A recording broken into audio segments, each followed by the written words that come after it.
and then I make you live, right? Yeah. Okay, you are live. Okay, perfect. Right, hi guys, welcome to Green Tech Southwest. This is our 5th meetup.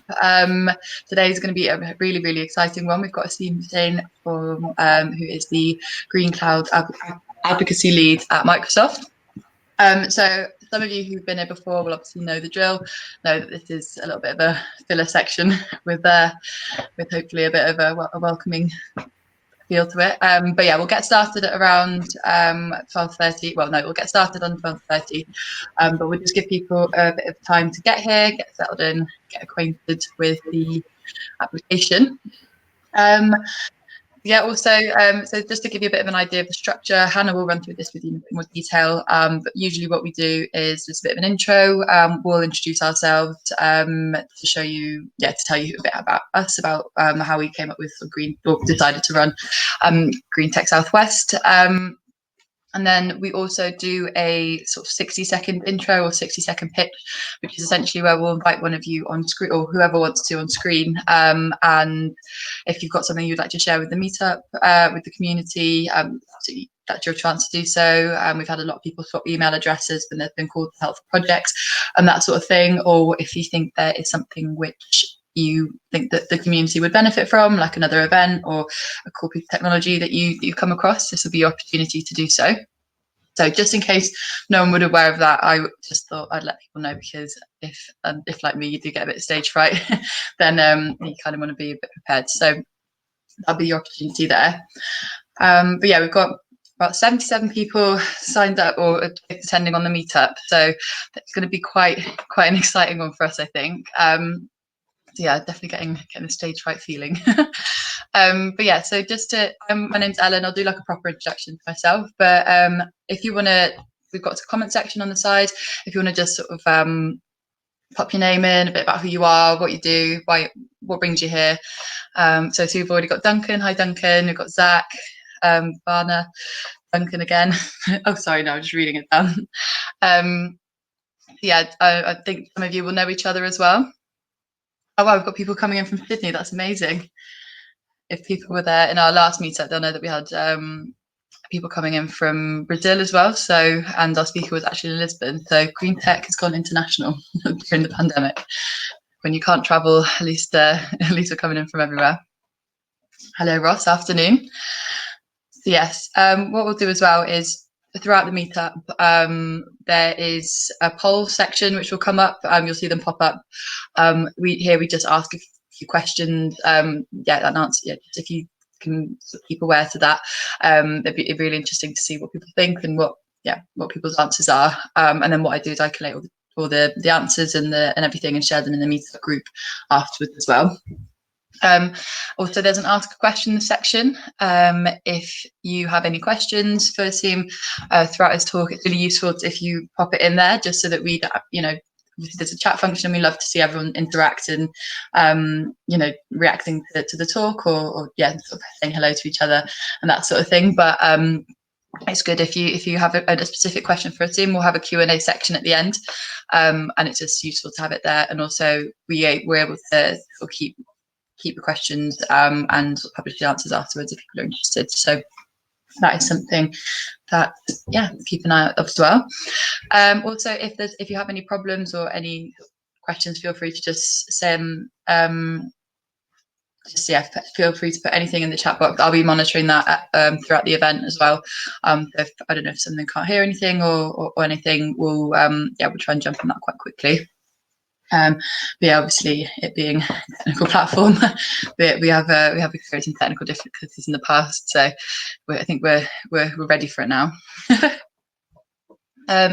For anyone who's just joined, my name's Ellen. I'm the sort of expert rambler who tries to get people acquainted just before we get started. We'll look to get started in about 4 minutes or so. We just want to get everyone, and I'll give everyone an opportunity to get a cup of tea, get a bite to eat, whatever you're accompanying your meetup with today. Hi Hugh, we've just got another one as well. Ross as well. Yeah. Hannah seems to say that I'm clear, which is good.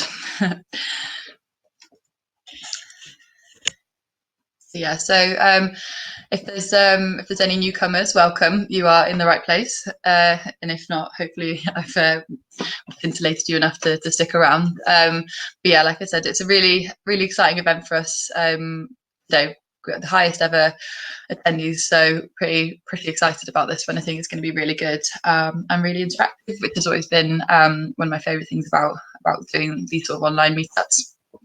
We were a bit worried that would not be able to, we wouldn't be able to sort of keep that engagement going. So this has been, it's been really great. Yeah, if there's any questions at all, like I said, whether that's for Asim or for Hannah and I, or Mike, you can also just chat in the sort of chat box down the side, and yeah, we'll try to get back to you on that one as well. And then yeah, anything that gets shared. So a lot of times it's been really great. Loads of people are sharing like resources or documents or helpful links and everything like that, which has been really good, really useful. So we'll make sure to go through all that as well at the end, and make that accessible to everyone. And then obviously, of course, this is also recorded and you can go through it again if you remember there was something that you really wanted to take note of or whatever. Then that we'll make sure that that's all made available to you too. I've got Simon. Hello, Simon. So yeah, it's been good to see. Got quite a few people here already, so I imagine we'll get started pretty soon. Yeah, cool. But yeah, and just for anyone who was who's just joined, if Hannah at one point will introduce 60-second intros, which is just where at any point, if there's something you wanted to share with the community, whether that's a call to action or an event or anything that you've seen, then we will be able to bring you on screen and you have 60 seconds, and I'm very stringent with it. So not a second later. You'll just be able to share whatever it is you wanted to share with the community, and we'll make sure to follow. I'll make sure to follow up with you. And yeah, if there's anything that you need sharing or if there's any information that you need equally want distributing, that's something that we can do. So just a little heads up in case someone did have something that they wanted to share. And we've got hi Nick, got Melissa joining as well, Alex. Actually, yes, you believe you're scheduled to do a 60-second intro. Perfect. Yes, Hannah did mention that actually, so we've got you clocked. And yeah, we'll what we'll do is probably invite you on a few seconds.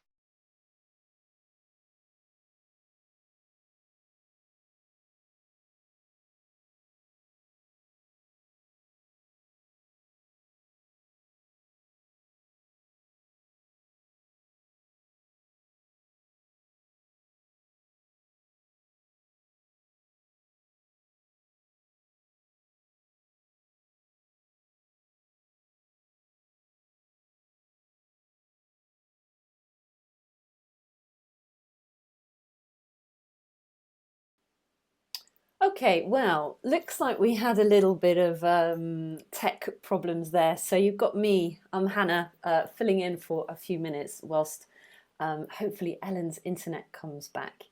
Well, we're kind of just about at 12:30 anyway, so I think we'll kind of get started and we'll hope that Ellen is able to come back and join us.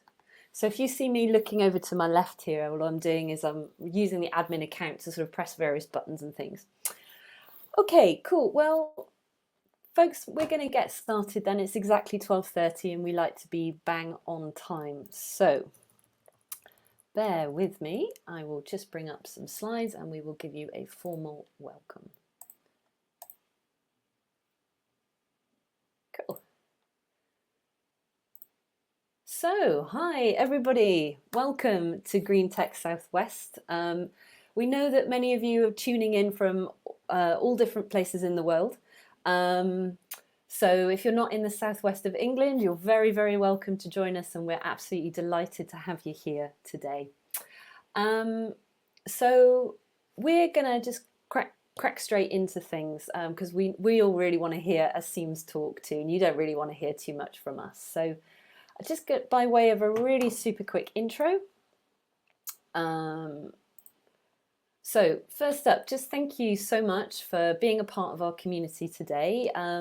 This is a meetup organised by myself, Ellen, who was chatting a little bit earlier before, and Mike as well. So we're just going to briefly come on screen super quickly and just say hi. So let's see if we can get Ellen back, and let's see if we can get Mike as well. Okay, so Mike and Ellen, I'm just inviting you both to the screen so you can come on and say our quick hello so everybody knows who we are. Hey, Mike. Hiya, you alright? Hi. Good. Yeah, I'm guessing Ellen's having, I'm sure she's not having a fun time right now. I just imagine she's a bit stressed with her internet. Struggling to make it back in, but hopefully not too long. Oh, I hope so, bless her. Okay, well, we'll introduce ourselves then. So Ellen, you heard Ellen earlier. We normally do it in alphabetical order. So we would have had Ellen first. I'll go next. So hi, my name is Hannah Smith. I'm one of the organisers and co-founders of this meetup, and my day job is that I'm a freelance WordPress developer and I live in Bristol. Mike? Hi, I'm Mike Harley. I'm one of the co-founders of the group, and my day job is being head of tech at AdLib, which is a B Corp independent tech recruiter. We also do creative marketing and data and science. Mike, do you want to kind of introduce Ellen on Ellen's behalf? I feel that you would be best suited to do that. Yeah, Ellen. Okay a few of you have seen Ellen already, which is good. But yeah, she's on her way back in. But she's also a recruiter at AdLib with a real passion for everything green tech and sustainability. So yeah, hopefully we can get her back in a bit. Cool. So that's the three of us. So we're your friendly organisers. Let's crack on. We have just a couple of other things that we want to say to you. So just a little bit of a kind of context for what this meetup is. So we're called Green Tech Southwest. We are based in the southwest of England, in Bristol. We are a locally focused community, but as I said at the beginning, I know there's many of you from all sorts of different parts of the world today, and you're very, very, very welcome, and we are very, very pleased to have you here.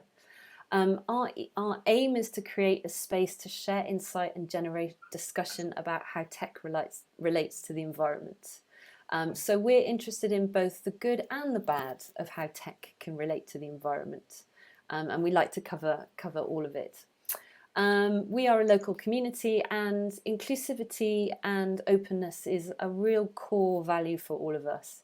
So we do have a code of conduct for today. We do have a constitution, and I will post links to those in the chat section in a minute if you're interested in looking. And we do also aim to create opportunities for networking. So we do also hold networking specific events. So anyway, that's a little bit about us. Now let's talk a little bit about you, our community. Everyone that's here today, we consider you part of our community, and we always like to offer an option at the beginning of each meetup. If we were physical, you know, we'd all be in a room together. We like to provide that opportunity for you to quickly share things like a green project that you're working on, or an initiative that you're working on, or maybe a request for help or guidance, or perhaps you found a knowledge or you have a resource that you'd like to share with others. It is meant to be quick. You can post follow-up links or follow-up information in the comments, and we will also add them to the meetup comments as well. So I know we have a couple of people who are interested in taking us up on the community 60-second intro. So kind of imagine that we're all in a room together and we're all sat down, and then someone's going to sort of stand up and say, "Hi, this is me. This is what I'm up to or want to share with you today." So who's up for going first? Zach, I think you were quite keen. So Zach, we might invite you to the screen. I think Mike is going to do that shortly. Yeah, cool, Zach. Thanks for the comments, so we know that you're ready to go. Okay, so Zach, you should get an invitation to invite you to the screen any minute now. Let's see if we can find you.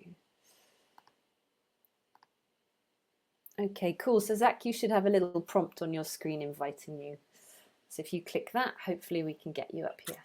Yay, Hello, you've hello. made it. Welcome. Fantastic. Fantastic. This is And I my know, first time driving Crowdcast, so please bear with me. no worries at all. No worries at all. Now you may find that you can't share your screen just yet. I will just need to close my slides. Okay, so do you want to just have a go at bringing up your slides, Zach?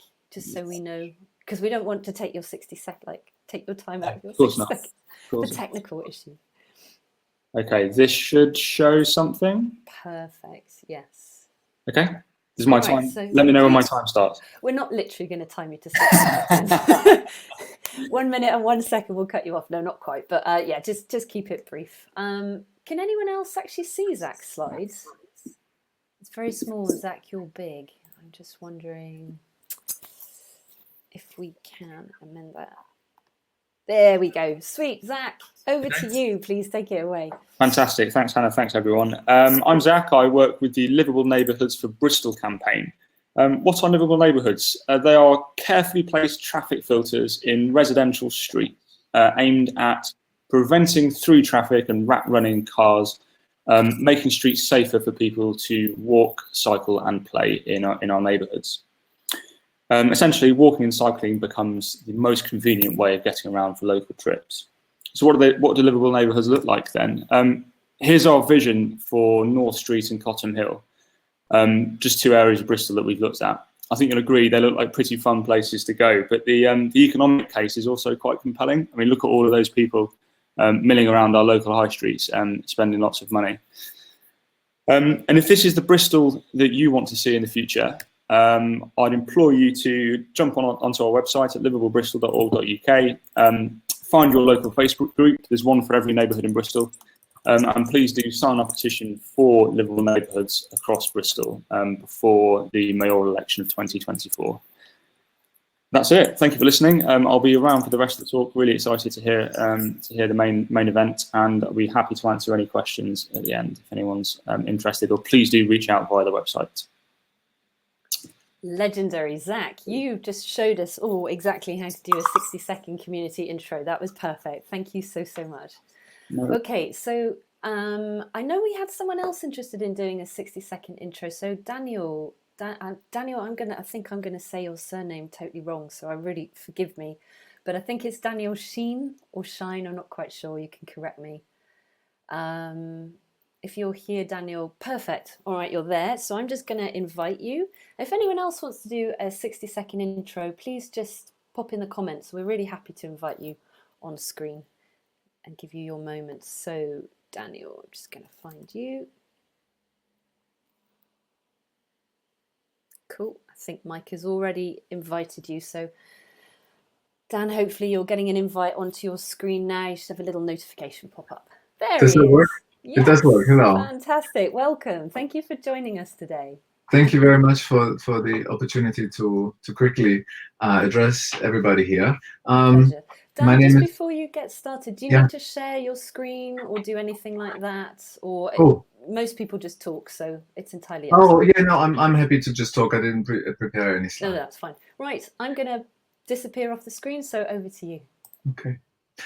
So my name is Daniel Sheen, exactly as Hannah just pronounced my last name. I'm a lecturer at the University of Bristol, and there are two things I'd like to mention. The first, I'm super excited about the main act today, because it's the space of sustainable software is something that I've been working on since 10 years in my research at the University of Bristol. I did my PhD in this space, and I continue to work in this. A recent project that we just started that may be interesting for the audience here is the DIMPACT project, and I'll put the link into the chat for you to check out.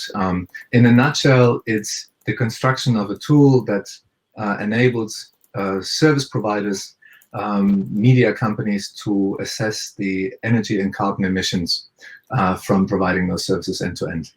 And we're doing this working in a project with 9 partners, including ITV, BBC, and Sky, and a couple of others.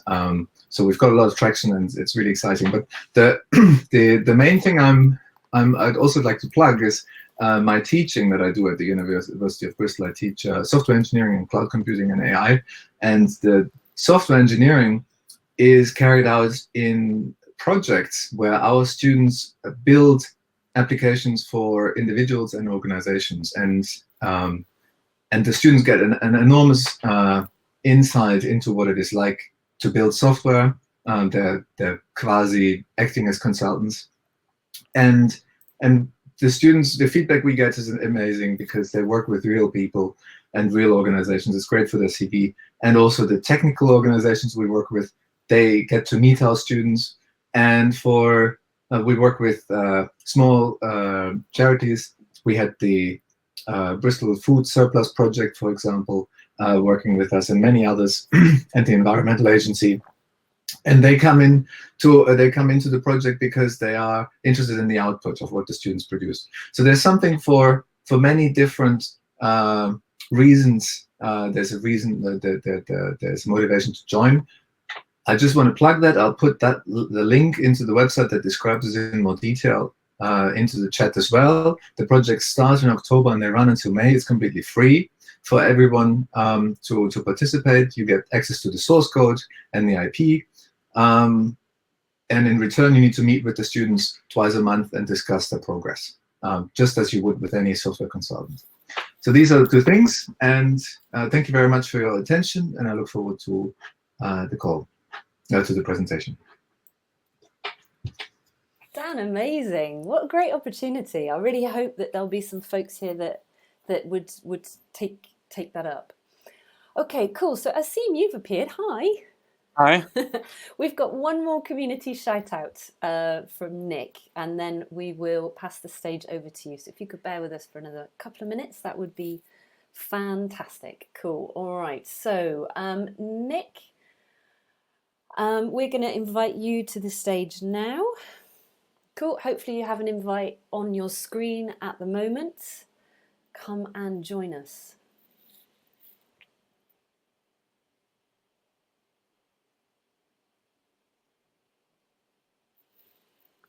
Okay, I think Nick is on his way. I can see on my other screen over here that he's accepted and connecting. So on his way. I think the internet's being a little bit slow today.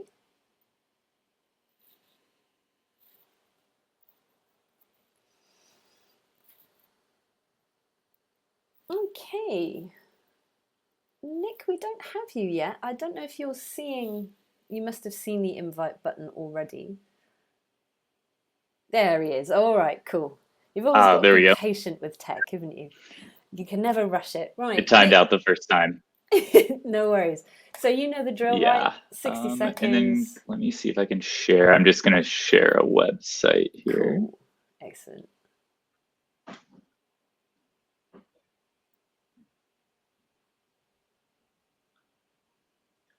Have you found the share screen button? It's a bit confusing, isn't it, the first few times? If you hover over your face, you should see a little toolbar come up. Yep, cool.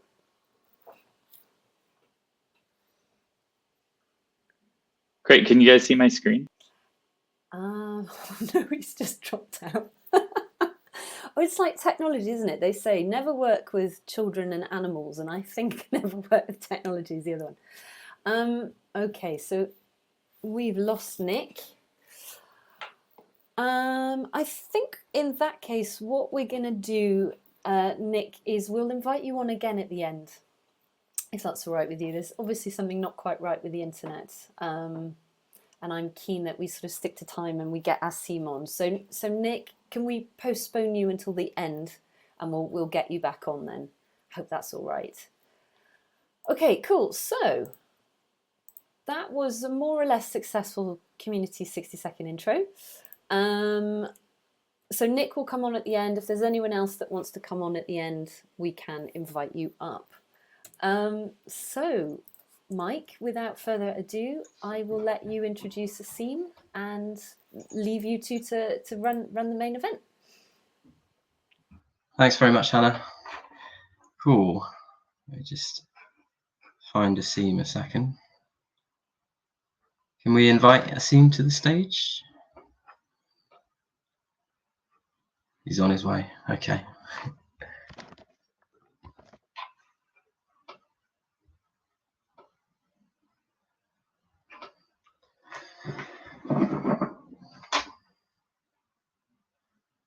Cool. Hopefully there's not too many technical problems down in Crawley. Hi, Asim. Hi, am I online? Yeah, good. Can you hear me all right? Yeah, I can, yeah. Great stuff. Cool. Well, thank you very much for joining us and for doing this talk. I think everyone's really excited. So I'm going to get out the way and leave it straight to you, and I'll come back and field some questions. So just a quick reminder to everyone to use the Ask a Question section so that I can go through. We can answer as many as we can. And it's over to you. Thanks very much. Awesome. I presume I'm screen sharing. So welcome to this presentation. Hope it meets everybody's expectations. My name is Asim Hussain. You can find me on Twitter as Jawache. And I blog about various things on my website, asim.dev. And I'm also, I think I'm going to call myself now the Green Developer Relations Lead at Microsoft. But essentially, I work at Microsoft. This is my son. There's something about this picture that makes me think he loves me. But when he was born, I was given some really great advice by a friend of mine, which was to always take the nappy changes. He said that he'll just be passed around with the family like a football, and my wife's going to have this quality breastfeeding. She's going to have this quality time with him breastfeeding. If you want some quality time with your son, just take all the nappy changes. So, I kind of ran to my wife and I said, "Hey, look, I'll take all the nappy changes." She was like, "Brilliant! You go take the nappy changes." And all my best talks are a little bit scatological. So and then she turned around and goes, "Actually, I've decided we're going to use cloth nappies, not disposable nappies, but cloth nappies." Now, the parents out there, if you've never seen a cloth nappy before, they're not, as you might imagine, they are quite advanced these days with elastic bands and kind of bamboo inserts and stuff. But at the end of the day, you have to deal with shit. I have to deal with shit like 8 times a day. But I was happy to do that. I was happy to do that for the environment. We considered ourselves in the past fairly environmentally conscious. We recycle, do a lot of what we thought we were supposed to do. I was like, fine, I'll do that. And then after a while, it just kind of just occurred to me one day in an epiphany that I was somehow willing to deal with shit 8 times a day for the environment.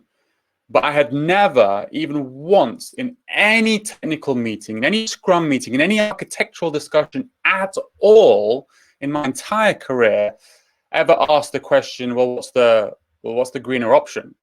We would argue incessantly. I'm sure a load of you have been on many, many, many tech meetings where you discuss incessantly speed, you discuss incessantly cost, reducing bugs, increasing the speed of development, and kind of these kinds of issues. But when have you ever looked at an option and said, well, actually, which is the greener of these options? And that started me a whole journey to help kind of answer those questions. It led me to climateaction.tech. I think a number of you are from there or found us from there. And I think Chris, one of my co-organizers, is on Climate Action Tech, and Hannah's one as well. So if you're not heard of Climate Action Tech, go ahead to it. As the advice that was given to me is kind of go to Climate Action Tech. It's a large community. It's an online community of tech workers who care about the climate and want to take action. Inside there, I found just really great people. Really started to have discussions about these ideas of what does it mean to be green in technology. Yeah, Kat's fantastic, and it really helped me start evolving a lot of my thinking. And also in my role in Microsoft, I managed to change my role, and I'm quite proud of the fact to go from what's called developer relations, kind of web-focused developer relations, which is all about connecting with developer communities and talking to them about web development, educating them on web development, and kind of talking about how to do web development in the cloud. I work in the Azure team, in the cloud team inside Microsoft, to transition that over to what we call green developer relations. So figuring out what it means to be green in the cloud and talking and connecting to developer communities like yourself, and educating and just figuring this stuff out together, because actually it's really early days. We're still figuring a lot of stuff out. And reading a lot of academic articles and absorbing a lot of information. And there is stuff out there. It's just it was a long, hard 6-month slog of just reading as much stuff as possible. And I realized a lot of developers aren't going to be capable or even willing really to put that kind of time into it and to learn what I've learned and go on the journey that I've gone on. So created what's called the Principles of Sustainable Software Engineering. This is a very, very opinionated set of advice, set of opinions on the things that you need to know in order to be a sustainable software engineer. What are the concepts? What are the competencies that you need to know? Because the thing I realized was you need to know so many other things outside of your standard realm of software development in order to figure out what's going on in terms of sustainability of software and what are some of the solutions that you can take, right? So I think that's kind of what the aim for the principles was. Let's just condense all that together. And here's my opinion and kind of other people's opinion on what those key important things are. Let's condense it together. If you go to principles.green, my intention is that you read like 10 minutes, but there's 8 principles. And what I'm going to do today, I'm going to zoom through those 8 principles to get you to that level of understanding. So the first one is carbon. So the challenge, you know what I'm going to do? All my notes are on the other screen, so I'm going to do it this way. So it's also a video. So what do we mean by being green? And this is actually, interestingly, the first challenge was, not everybody agreed exactly on what was our goal and function. And even at Microsoft, when we talk about sustainability, we talk about it on 4 pillars, which is carbon, water, waste, and protecting ecosystems, biodiversity, and we have it on those 4 pillars. But it's really hard to optimize for 4 variables. So for sustainable software engineering, the opinionated solution is that we optimize for carbon, and we essentially are building what I call applications that are carbon efficient. What do I mean by carbon? I'm going to give a very quick overview for everybody. So the greenhouse gases, they're warming up the planet. It's a natural phenomenon. This is something I'm very clear to say. It's a natural phenomenon. The temperature and the carbon, the greenhouse gas concentration in the atmosphere increase and decrease naturally over thousands of years. It's a natural process. That's a common attack. It's natural. But what's happening now through human activities is changing incredibly fast, too fast for human, plants, and animals to adapt to. And what we do is there's lots of different types of greenhouse gases, but we normalize everything into what's called carbon dioxide equivalent. So for instance, 1 ton of methane has about the same warming effect as about 25 tons of carbon dioxide. We collapse it all together into something called carbon dioxide equivalent. So we call that 1 ton of methane, we call it 25 tons of carbon dioxide equivalent, or we just shorten that into carbon. That's what we call carbon all the time. What I say is the goal of a sustainable software engineer is you focus on carbon, and specifically your focus is to make applications that are carbon efficient. It's the definition of a direction of travel, not the end goal. Our goal at all times is to make our applications more carbon efficient. For the same amount of carbon it's responsible for emitting, get the most value possible out of it. If you focus on efficiency, that's a path forward. If you focus on a goal, how do you get there? That's the challenge, right? That's the goal. At all stages, you're trying to make your application more carbon efficient. I think a great analogy to this, and I think it's just fascinating, is cars, combustion or petrol-powered cars versus electric vehicles. Because it's all about waste. Efficiency is another way to talk about efficiency is about not wasting. Okay, we just don't want to waste resources. So I think a really great one is if you get oil out of the ground to turn it into petrol, you lose about 50% of the energy potential of the oil is gone. To get that petrol into the car, you lose another 20% because it weighs stuff and you've got to ship it around places. And a car itself, an internal combustion engine, is only about 20% efficient at turning petrol into forward motion. The rest of that, 80% of that, just turns into heat and just wasted. So 8% efficiency of the energy potential of crude oil gets turned into forward motion.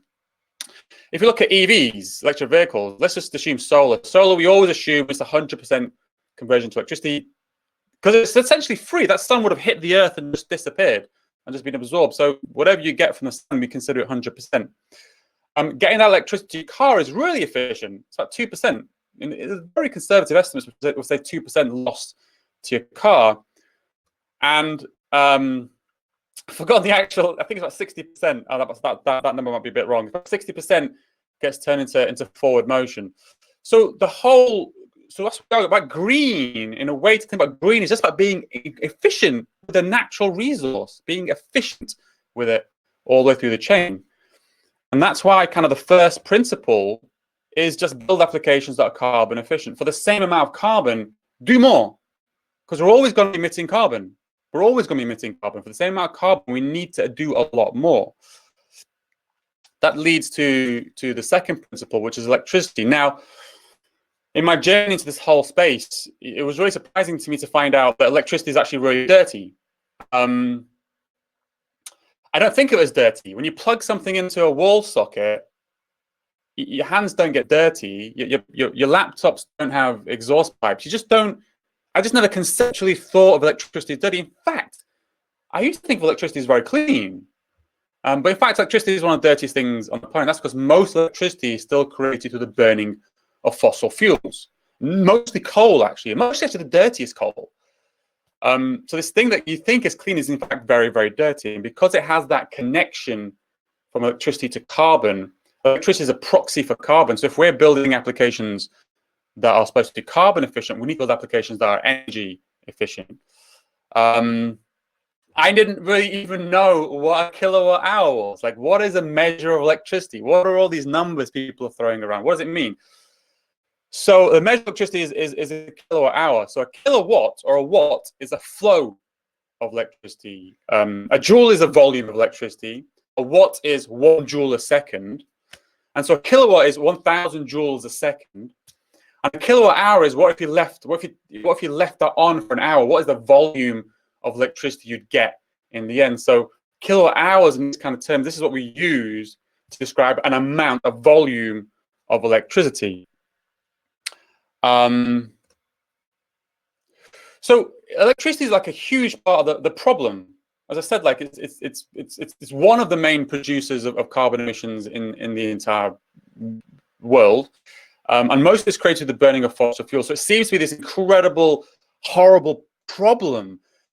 But the amazing thing about electricity is it also can be our solution, I mean, an amazing solution to the climate problem.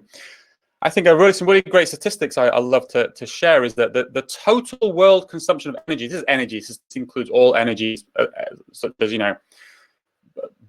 fuels you burn as well as electricity, but 18 terawatts is the worldwide consumption. Remember, terawatt is a rate. 18 terawatts is the worldwide consumption of energy. So everything we're doing right now to all the harm that we're causing, all the inefficiency that we've got right now, is just to create 18 terawatts. And just to give you an idea of kind of what's available out there, wind all by itself is about 1,000 terawatts available just in wind energy. And admittedly, to get 1,000 terawatts, we'd have to capture every single gust of wind on the planet. There's 1,000 terawatts available just in wind. But I think the most amazing one is solar. There's 173,000 terawatts available with solar. And mainly, you'd have to capture every single ray of sun hitting the planet. But that goes to show the potential that's available to us and the inefficiencies that we have right now. There is a solution. Electricity is, if we can decarbonize, if we can move to low carbon technologies, electricity isn't a problem, it's the solution. But for us, from a software engineering perspective, what's our goal? Like, what do we have to do? We have to build applications that are energy efficient, because energy has a link to carbon. And our goal is to be carbon efficient. Okay. That leads me to, like, this is a really great podcast. I love the podcast called The Energy Transition Show with Chris Nelda. I think Chris, the other Chris on this call, introduced me to this podcast. It's a fantastic podcast. It's one of the first kind of climate podcasts which actually gave me hope. And it's still the only podcast I've ever paid for. And B, it's the only podcast I've ever gone back to episode 1 and listened to every single episode. It's on episode like 150 right now. And to now, it's a great podcast. And it talks about kind of the energy transition that's happening right now from fossil fuels to renewables. I really recommend it. It gives me a lot of hope. And the thing this podcast taught me was a concept called carbon intensity. And the thing is, and here's the key thing: not all electricity is born equal. Electricity that was created through the burning of fossil fuels, it emitted a lot of carbon. Electricity that was created through renewable sources didn't really emit any carbon at all. There's a measure of how dirty your electricity is. It's called carbon intensity, and it's grams of carbon per kilowatt hour. That's why we had to learn all this kilowatt hour stuff. There's grams of carbon per kilowatt hour. The global average, I think, in 2019 was 519 grams of carbon per kilowatt hour, so kind of half a kilo. I think the best way to imagine that is imagine half a kilo of kind of soot in your hands. That's what you get that's what you need to get for kilowatt hour.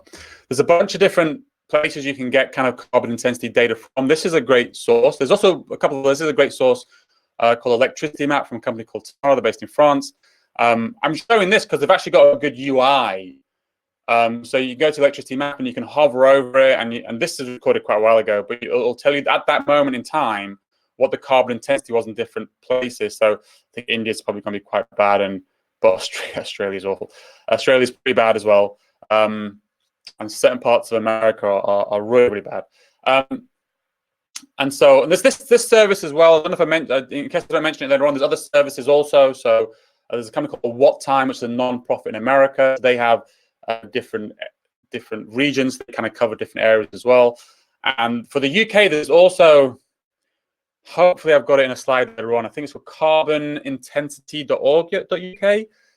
If someone remembers it, paste it in the chat. And the good thing about that one is it's a completely free API. You don't have to register. You just hit an endpoint and it gives you the carbon intensity for the UK. The really cool thing about carbon intensity is that there's a variability to it.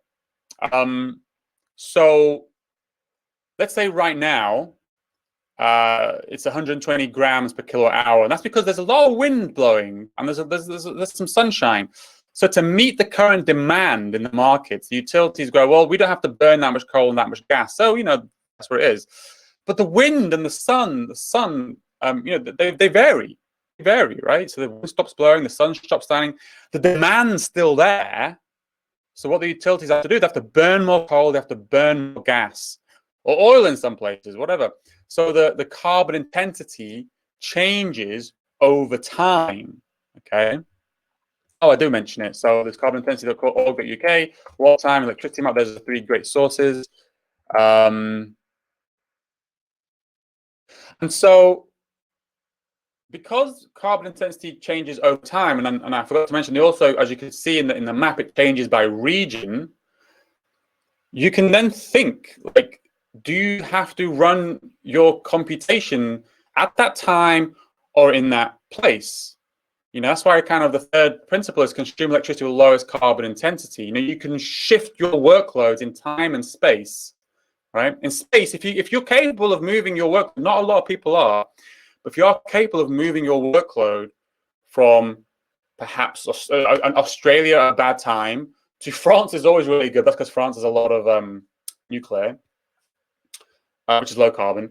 So if you can do that, then that's great. You've reduced the carbon emissions of your application. Sometimes though, if you can just pause execution, a lot of batch jobs, people set up cron jobs. You really need it to run at that time, or you just set an arbitrary time? Can you be intelligent with when you run things so it consumes the least carbon intensity? There's really good stuff being looked at here for AI and machine learning as well, because especially very, very long models that take days to run, what if you could run them in places or at times when it's carbon intensity is less? Just going to head back just to see if I've got any questions. Yeah, nuclear is considered low carbon. Cuba, it is considered low carbon. Not considered renewable though, but it is considered low carbon. Cool. Excellent. I'm going to carry on. So this is actually me. This is me speaking at a conference. You can tell from the slide I was talking about climate change. So I was speaking at a tech conference about. I think it might be this talk actually. I can't quite remember what the exact talk was, but it's something related to tech and climate. And I remember after you give a talk. So this is what used to happen before what's happening right now. So before we would meet virtually, we used to meet in person. Incredible. So and after one of these things, what happened is after I give my talk, people would come up to me afterwards and they'd ask me questions after every session. I remember once, this guy must have waited at least 15 minutes in a queue to come up to me and then say to my face, "Great talk, but your laptop's made in China, so I couldn't believe anything you said. Goodbye." And kind of started to run off. And it took me a while. I started arguing with him. It took me a while to figure out what he was talking about. But he was talking about the fact that because I used a laptop to talk about carbon emissions, and a laptop emitted carbon emissions in its production, I can't be trusted, in anything that I said. It was kind of this crazy argument. Anyway, I thought it was quite funny. The guy waited to tell me, waited in an audience, fuming at my presentation, and queued just to tell me that he didn't believe anything I said to walk away. I thought it was quite funny. Anyway, what he's talking about is something quite real. It's called embodied carbon. So I talked about electricity before, but everything kind of we create in life, there's a carbon cost in its creation, and there will also be a carbon cost in its disposal as well. Like it emits carbon, and it can actually be quite significant, very significant, depending on the type of device. A good way to think about this stuff is that there's a certain amount that's created in its release when you create something, and then you look at the lifespan of a device, and you're going to amortize it over the lifespan, and then you say, well, maybe it's 1 ton a year. So that's how you kind of spread that. You don't consider it kind of a sunk cost. You ignore it. You think about it. You think about kind of what is the carbon, that carbon cost is valid today, right now, despite the fact it was spent years ago. A really great example, this is a specific example, is a 2019 Dell server. And you can look at the specs for this, but it has 1,280 grams of embodied carbon. So they calculated for the creation of this server, 1,280 kilograms of carbon were emitted in all the different parts of it, the supply chain, the metals, everything. So if you assume a 4-year lifespan, you say that's 320 kilograms a year. And I think I assumed here like an EU energy mix, so the default average European Union energy mix, so a pretty clean energy mix. And so add that together, that's 806 kilograms the yearly total. And so if you look at it that way, 40% of the yearly total carbon emissions of a server is from the embodied carbon. Okay, so it's significant, and that's actually with if you run this in even cleaner countries like France or something like that, the embodied carbon is even higher. And for devices like mobile phones and our laptop devices and things like that, the embodied carbon is far more significant than the carbon from electricity. Sometimes for your mobile phone, most of the carbon. The carbon cost of creating mobile phones is oftentimes more than the carbon cost of charging it for its entire lifespan of electricity. So the embodied carbon is significant. But what does that do? The problem with embodied carbon is from a software engineering perspective, like what does that tell us? It's one of those facts that was always like, well, so what? Like I can't do anything. There's nothing I can do with my code that changes that fact. I think the one thing you can do is lengthen the lifespan of your hardware. Okay, like why do we throw hardware? Why do we throw servers away in data centers? When we pull servers out, they're not like breaking apart with like the metals falling off. No, they're perfectly fine. They just become obsolete. Like there's no moving parts. We'll just decide that it's old, so we take it out and we get rid of it. Why? It's a decision that we made. It's a decision we made because as software engineers, we're constantly building software to the absolute peak of what this hardware allows us to do. Stop doing that. Let's just take it down a step. Do you need to build maximum specifications? Do you need to max out the CPU? Do you need to max out the GPU? Do you need all those animations? Do you need all that stuff? Maybe not. Maybe let's build hardware, build software so it runs on older hardware. And if you were to do that, if you were to add a year, that server, you've reduced the carbon emissions by 9%. I don't know if I'm going to overrun, so if I am, just to shout out. That's why the fourth one is build applications that are I call it hardware efficiency. I call it hardware efficiency because you can draw a direct line from hardware to carbon, right? Hardware has a carbon cost. So if our goal is to be carbon efficient, our goal is to be hardware efficient, efficiently use hardware. Energy proportionality. This is super interesting. This is where I end up speaking a lot more to the people who directly work with hardware. So I speak to people who literally design silicon. And this is kind of where we kind of join forces and have kind of really interesting conversations. So I think this is fascinating, but basically I assumed, for the longest time, that how much you used a server or a laptop proportionally increased the amount of energy it consumed. So I assumed that if your laptop's idle, it's just not really sucking in that much electricity. And if it's like 100%, it's sucking out the maximum, and then it's kind of like a straight line in between the two. The reality is it's not really a straight line, and it doesn't cross the origin, right? In fact, at low utilizations, servers use energy is still being consumed even when your server is idle, and that's because there's a lot of stuff called static power draw. So regardless of how much is being consumed, how much is being used, it still consumes energy.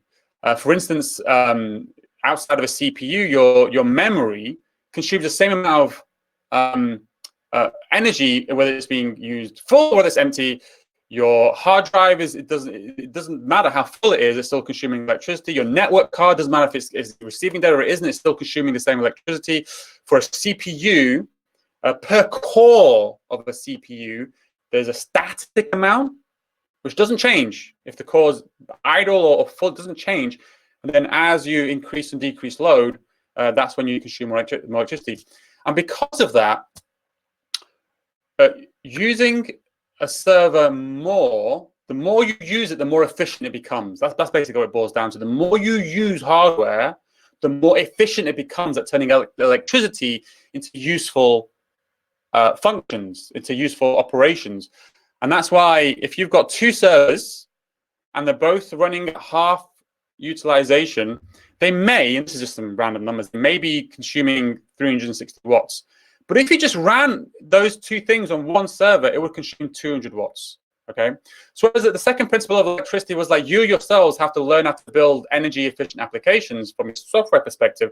This one's all about understand the hardware, understand how the hardware works. Because then leverage that hardware in a way that makes the hardware more energy efficient, okay? So that's called maximize the energy efficiency of hardware. I'm just going to zoom through the rest, hopefully. The next one is networking. So networking is not, it's just a series of devices. It's a series of hardware, series of routers, switches, servers, and they're all consuming electricity, and they're all got embodied carbon. So using the network, transmitting data emits carbon.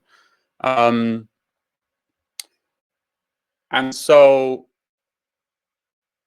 there's a variety of different factors. Like we know the amount of carbon networking is responsible for is somewhat proportional to the size of the data, the amount of data that you're sending, somewhat proportional to the distance that you're sending, the number of hops, how many hops does it have, the network protocol.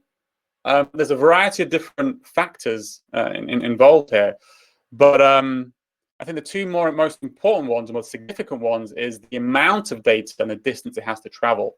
we know it's kind of fairly proportional. So if you build applications which reduce the amount of data, which can be anything really, I suppose. Like if you're building an application with an API, build it in such a way that it's not so chatty. Don't just send all the data from the database to your front end of the application. There's many different ways you can look at this, but basically reduce the amount of data and the distance it has to travel. That's an important one with networking. Demand shaping is really interesting, I think, and I think demand shaping is fascinating. In fact, I'm going to post an article here, which I just released on another website. So just released on the website. So this is an article that I released which explains this demand shaping in a lot more depth. But it's really about this idea that we're constantly demanding the same from our applications, regardless of what the supply is. So rather than let's make our applications carbon aware, okay? So they understand the carbon cost of running and they adapt. That's demand shaping in its core, okay? There's a really great, that article has, I'll post it in the chat, go read it. It's also got a link to a really great, it's a university project by Lu Yin online, which is what a carbon aware operating system might look like, and it kind of really explains these concepts. But can you make your applications carbon aware so that so that you can make choices which change the user behavior and reduce carbon emissions? Okay. So carbon efficient is the way I describe it. As carbon efficient is like it can be transparent to the end user. You're just making things more efficient for the same user experience. Carbon aware, I argue, and this is very opinionated, I argue carbon aware is when your application is when the user becomes aware that there's a choice for a reduction or a change in user experience for reduction of carbon emissions. In the article, it has some really great examples, which is like, for instance, if you're making a video call, but you detect that right now the carbon intensity is high, maybe turn that into an audio call. Okay, that's a carbon aware, that's demand shaping, that's a carbon aware decision. And there's kind of certain things being, the eco modes are some things we're really aware of. My washing machine has an eco mode, my car has an eco mode. You click the button and it changes the user experience. It changes the user experience. It's the trade-off I am making, but I'm making it to reduce carbon emissions or whatever the eco mode for my washing machine, my car, well, the car probably does.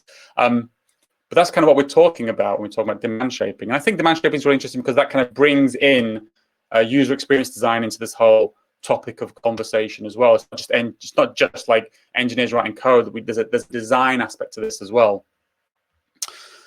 And that's kind of demand shaping, build carbon aware applications. I'm gonna jump through to the rest. So optimization. This stuff is all kind of evolving as we go along. But basically, the 8 principles is measurement and optimization. And this is really, really tough. And that's what I'm really interested in speaking to you, Dan, later on. So like we need to kind of somehow measure the carbon cost of our applications, but it's really tough.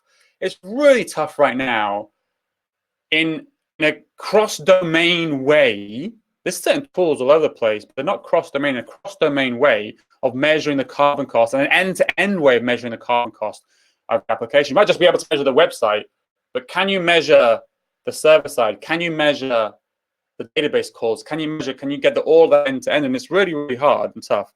My advice is there's other things that are easier to measure. And if you can draw a line from that thing that's easier to measure to carbon, then consider it a proxy for carbon. That's why electricity is a proxy for carbon. Electricity is easier to measure, at least on the server side, it's somewhat easier to measure. There are tools for that.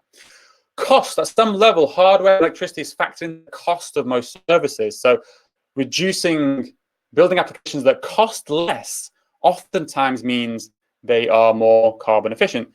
As essentially for networking, reducing the amount of data you transmit over a network is a proxy. Network is a proxy for carbon. That will make the application more carbon efficient. performance, increasing the performance for the same utilization is the important one. You can always increase performance by throwing like 50 more machines to solve the problem. But if you can increase the performance of your application for the same kind of server cost utilization, that's a good a proxy for carbon as well.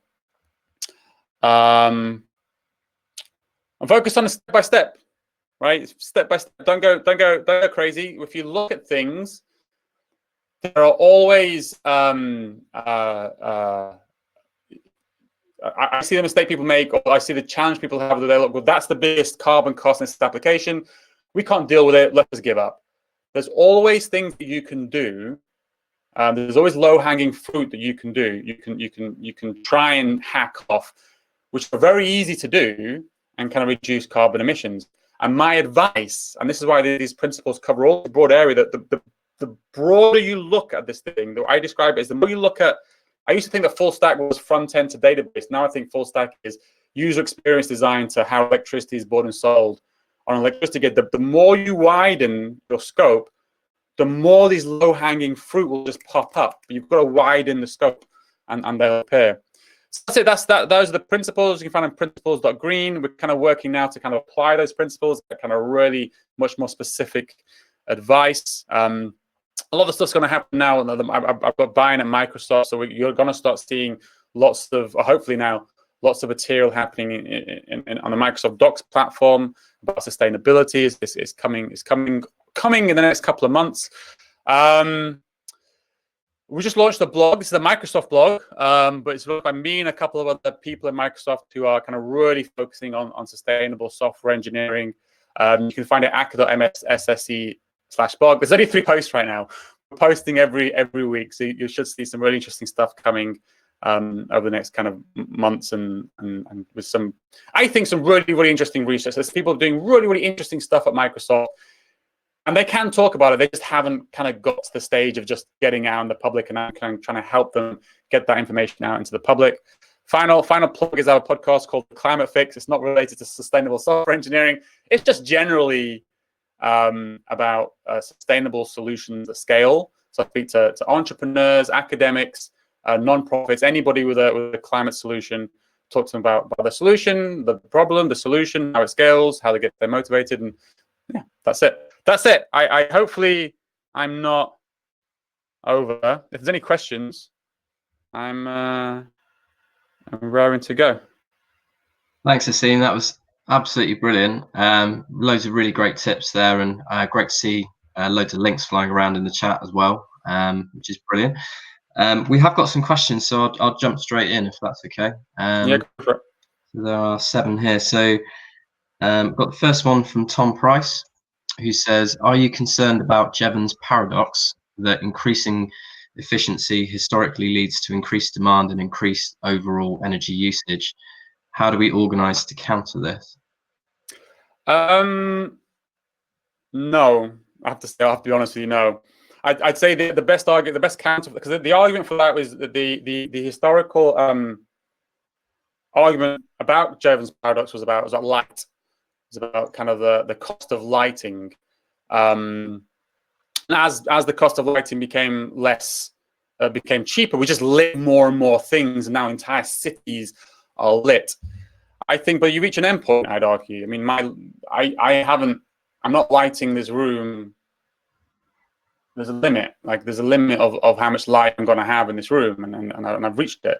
So I think, yeah, as increasing efficiencies, we'll just get more efficient, and then we'll reach that limit. There are things we need to do, I think, in order to dynamically adjust our consumption according to supply, which is different. And that's kind of what demand shaping. Like, I think we need to be aware of the supply of carbon or of some resource, and we can adjust our demand. But that might just mean shifting it to a time when we have more resource available. But that's kind of how my thinking in that. For me right now, and my opinion always changes based on new information. But right now, based on the information I have of my thinking, that's kind of where I've landed on the Jevons paradox. Yeah, great stuff. Hopefully that answers your question, Tom. One from Anna. For consumer applications, does this mean maintaining support for example, older phones, operating systems for longer? That's a really good point. I think it does. I think it does. I suppose that's one of those good problems, because if you have to maintain support. Oh, I see, for the software. Yeah, I get the argument. So yeah, you have to maintain support for older operating systems, and therefore that allows that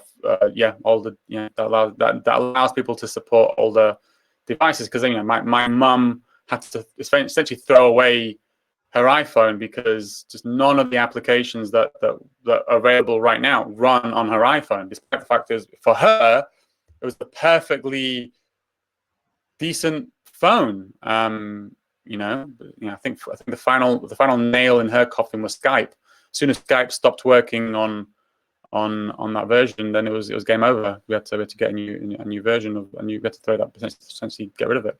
But yeah, that's a good argument. You're right. Great stuff. One from Patrick, playing devil's advocate here. Wouldn't the most sustainable application be one that is not built at all?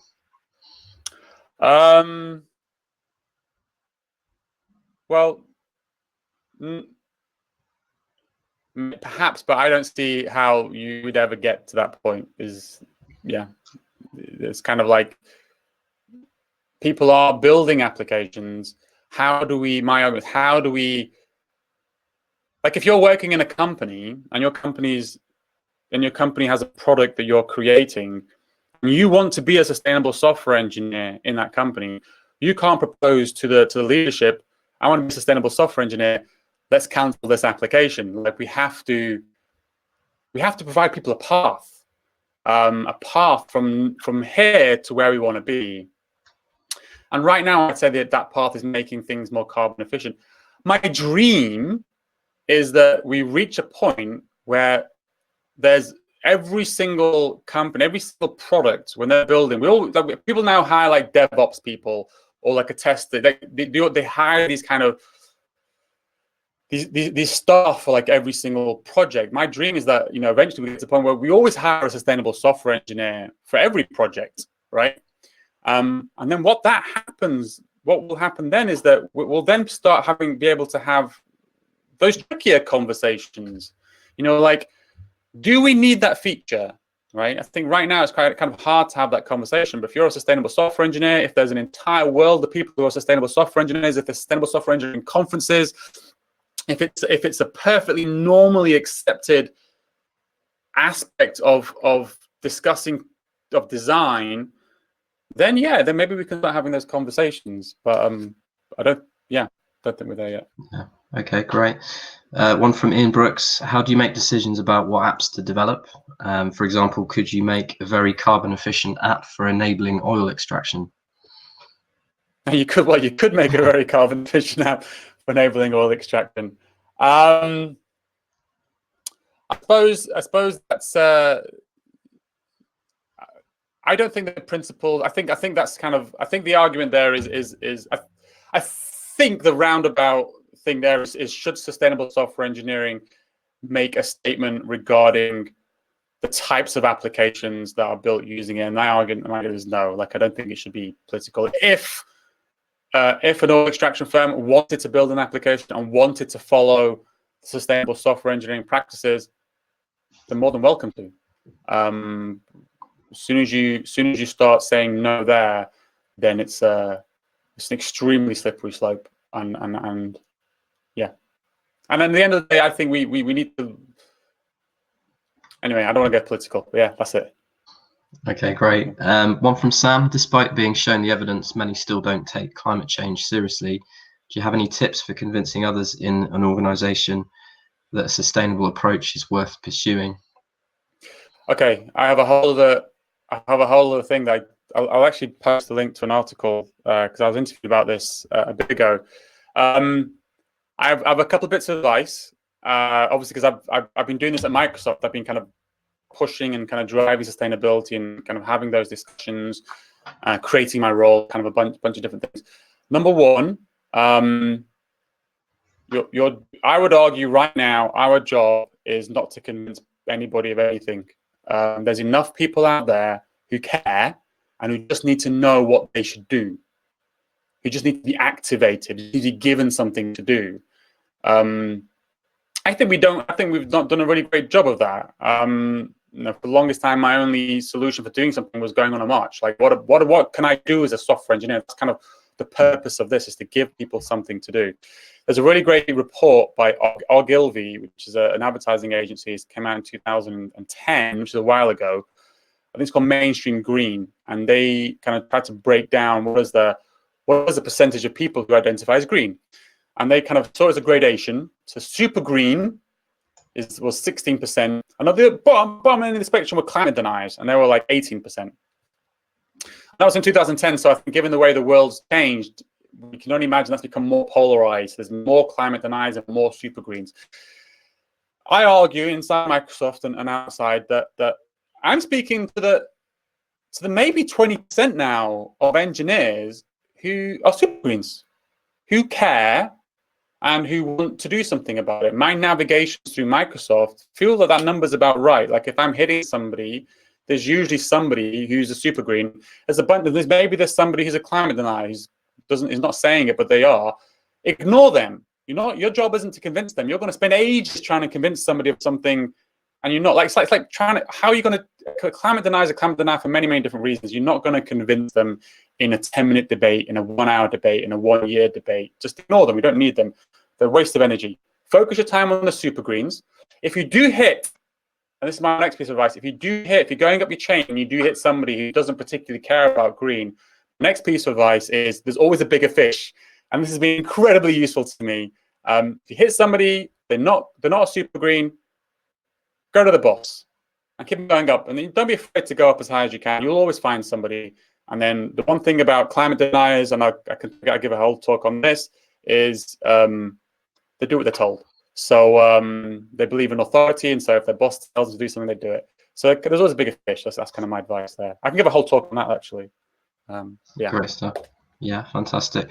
One from Chris: how do we get this into briefs from clients when we know they have sustainability goals, so they know to ask us to build this way?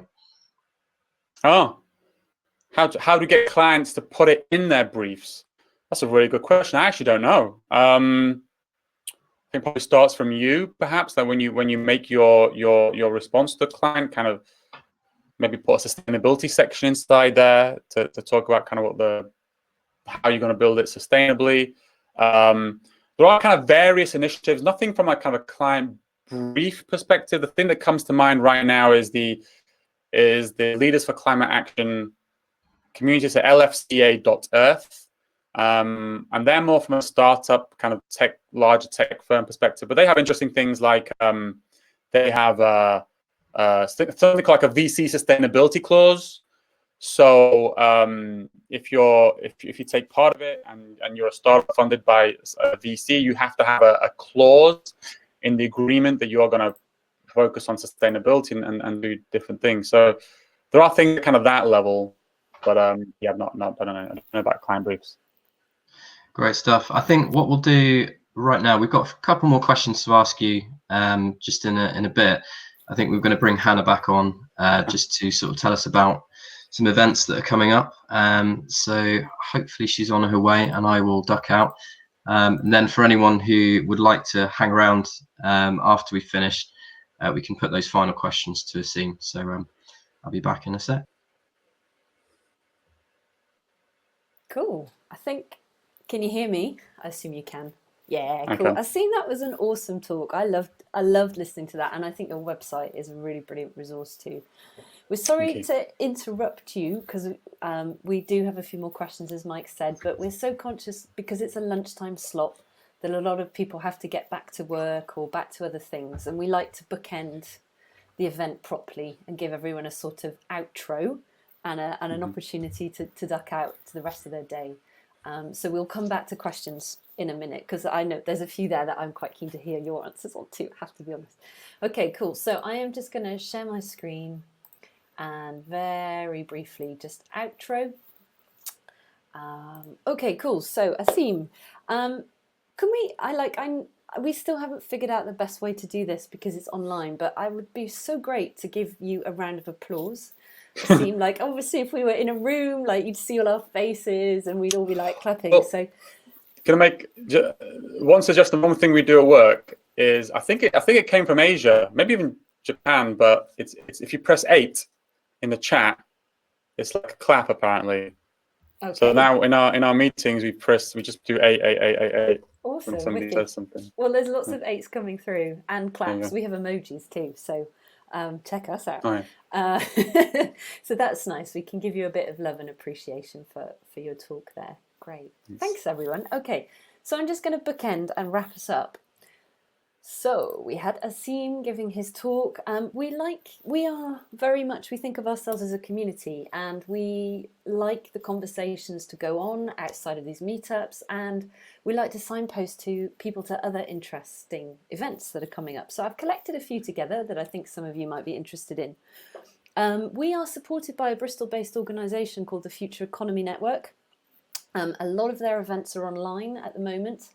I picked out a couple that I thought folks would be interested in. So there's creating a sustainable work environment, which is for the early birds, 8:45 to 10:15, and another event, Boost Your Business Growth Workshop. Ruth Smith is giving that. Ruth is one of our members. And that's about how to use neuroscience to make your marketing more sustainable and successful. So I think will be really, really interesting because Ruth is pretty awesome. So I think that will be an event well worth attending. There's tons of other events on there. I've already shared a link to these slides in the comments, but I'll share it again. So if you want to follow up on anything, you can. Asim, actually, you put me onto this one, so it kind of feels a bit ridiculous that I'm telling people about it.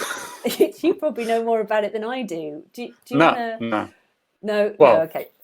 You go for it, yeah. Yeah, cool. All right. So 30th of September, I heard rumours that there is going to be a sustainable engineering conference. So if you've enjoyed Asim's talk today, you can have a whole day of this kind of topic, which I think would be absolutely awesome. It's very much in its early planning stages at the moment, so there's no agenda or anything like that. I think this call for proposals has just closed. If I remember rightly, it was the 20th. I believe it has, but I also suspect if you submit something now, they may still accept it. But they may still look at it. You heard it here first, folks. Yeah. So check out the Sustainable Software Engineering Conference on the 30th, because I think that will be really, really great. For those of you that are Bristol based, I cannot recommend the Bristol Green Mingle enough. I absolutely love these networking sessions. It's a whole variety of people based in Bristol who are doing all sorts of environmentally based things. So it's not just tech, it's much, much broader than that. And actually Zach, who presented Livable Neighbourhoods, that organisation was there last month in August. So I'd highly recommend it. It's really well facilitated online networking event, so well worth attending. And then staying in touch after today's meetup. So Asim, I mean, you talked about CAT, Climate Action Tech. We have 3 of the key organisers here today, yourself, Chris and Sandra. So that's a pretty good turnout from CAT. I think CAT's absolutely brilliant. It's the only place on the web that I found where tech sector workers can talk about stuff together. So there is a Slack group, which is an incredible resource. There's the weekly newsletter. Asim, I give you props for that newsletter because I love it. Every week when it comes through, I think it's really quality what you put in there. So, kudos to you. So check out CAT if you haven't come across it yet. And last but not least, just a couple of bits from us. Your feedback means a lot to us on these events, so don't be shy. Tell us what you think worked well, tell us what you didn't think worked as well, or your suggestions are really, really welcome. Community is made up of all sorts of different voices and perspectives, so it shouldn't just be mine, Mike and Ellen's perspective. We want to hear all of your perspectives, so if you've got time, tell us what you thought. And last but not least, we're very excited about this. Some of you might have heard of a company called Ecology or Offset Earth. We decided to set up our own forest for offsetting the carbon emissions for this meetup, which at the moment are fairly small because it's all online. But if we were in a real life scenario, some of you might choose to buy us a pint, perhaps, or a drink to say thanks for running the meetup. Our request to you is if you feel like showing your appreciation some way, why not plant us some trees? Because we think that that would be an incredible way for you to show us that you're enjoying what we're doing with this meetup. So you can follow the link ecology.com/GT Green Tech Southwest. So if you feel like planting some trees, woohoo, you can do it in our forest. We'll be very grateful. And that is about that, I think. I can't get my slides.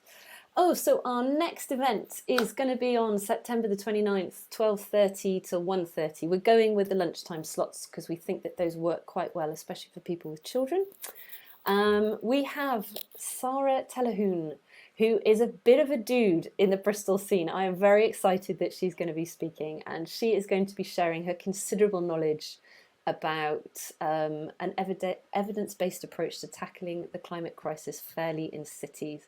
And for those of you that are Bristol-based, Sarah sits on the Bristol Council Sustainability Board. So, you know, she really, really knows her stuff, and we are absolutely like stoked to have her speaking. We're very, very lucky.